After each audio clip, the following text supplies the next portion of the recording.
With building your network and taking who you do allow and who you don't allow into your life seriously, how do you go about attracting high quality people and guests? Obviously, as the podcast's grown, you have more kind of influence and authority.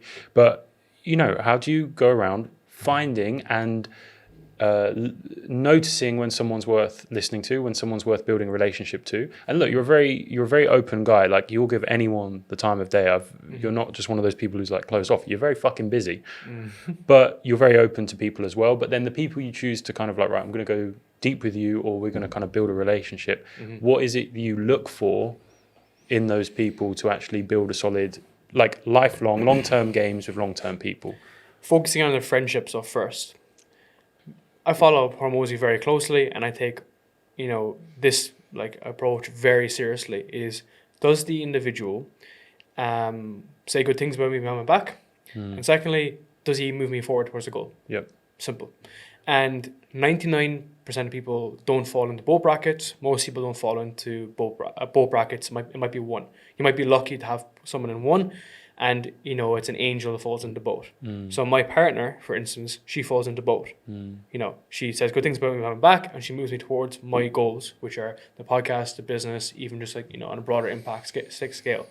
And a lot of people will say that they're behind you on a goal, but then they're actually envious and jealous, and they have deeper, like, basic motives that are going on. And you can kind of spot this a lot of the times, and there's nothing wrong having like a business relationship with someone, but you kind of has to be quite known, right? It has to be quite known that, like, we are basically friends in a business capacity, and I have a bunch of friends that, like, I am friends with in a business capacity, and we've actually made deals with each other, like partnerships and so on, and they've introduced me to other people. We've paid referrals, and I paid them out through my company and so on and so forth. Do you get me? It's a business relationship, and there's absolutely nothing wrong with that. Like, there's literally nothing wrong with that. You could still go for a drink with that individual. You can fucking play volleyball with a person if you want to, but you kind of understand that that's kind of it, right? Yeah. And they're part of, like, the season of your life with that.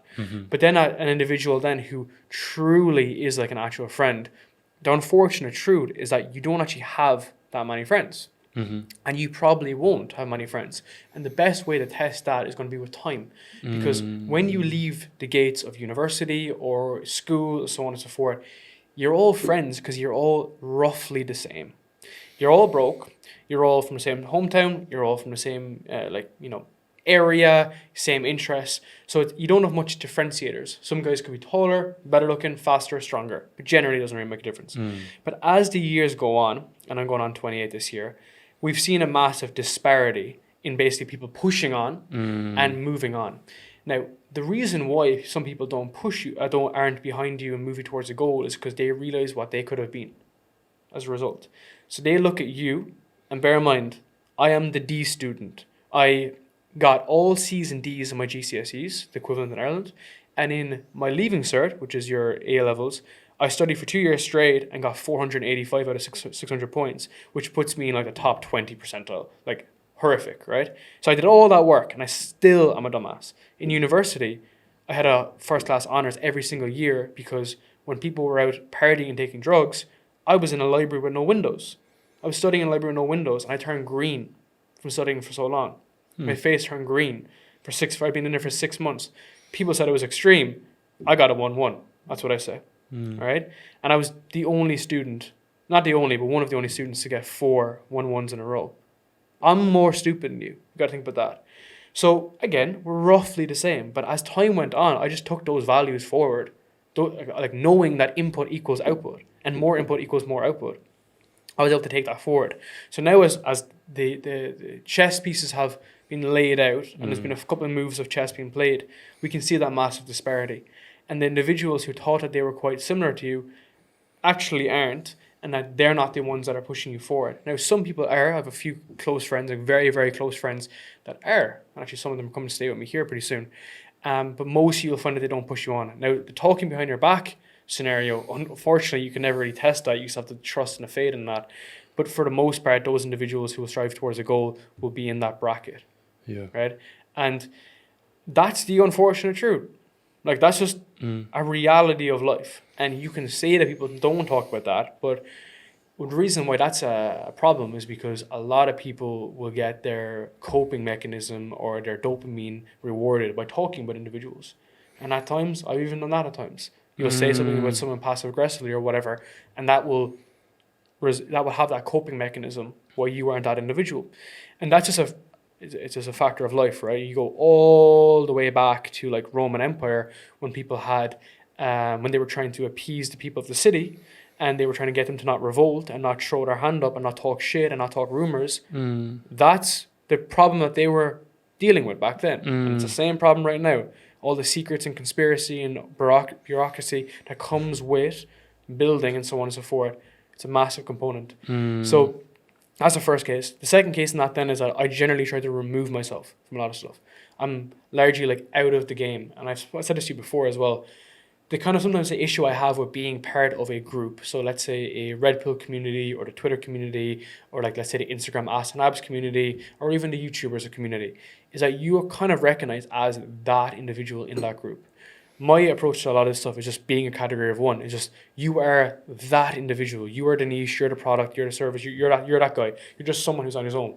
Sam Ovens, as you mentioned before, he is that person. He's quite close. I know with like Chris Doe and Alex Hormozi and Cody Sanchez and stuff, but he's not like them. He just is himself. And I often find that to be very important because what you'll find is that when these things start splitting and the pieces of wood start to splinter, you'll find that you can go back to those groups. And that's the easy option out, is to go back to be with your high school friends and in the pub and drinking and taking drugs and whatever. That's actually the easy option out. The other option, when you go out on your own, that's the hard option, because people see Sam Ovens now with his 9-inch hair and all this stuff built, but they didn't see those 2 years period where he didn't leave his house and he let go of all that previous identity. And that's why he's left with the friends that he has, and I'm pretty sure he's happy with the friends that he has. Yeah. Right? But he was able to iron out that group. So that's the friend side of things. To do with the guest side of stuff, then the guest for the podcast, I think the way I look at it is that it's nearly someone that I want to become in a way, or it's a trait that I want to admire and become.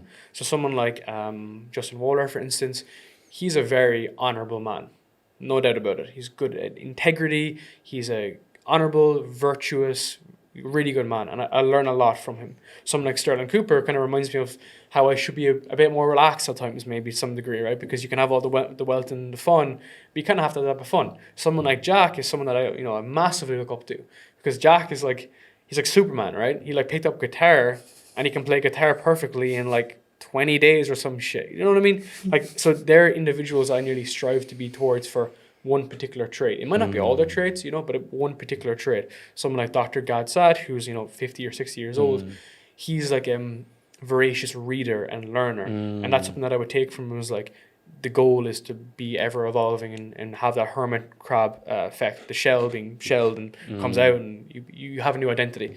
So there are different kind of instances of that, right? And generally how we kind of develop those relationships is like, it's obviously a two-way street.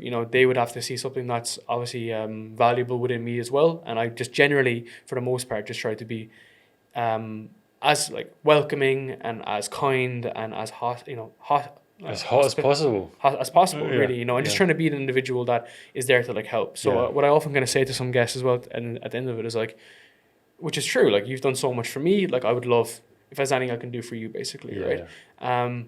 And it's a two-way system. And then as time goes on, it's not forced, right? It's like dating.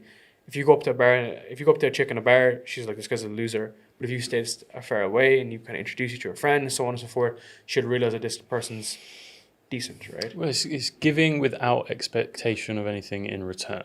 And that's so it's unconditional giving, and that comes from a place of abundance, and abundance recognizes abundance, and that's in various areas. Yes, financially, but also that can come from peace, that can come from various areas. And I think game recognizes game.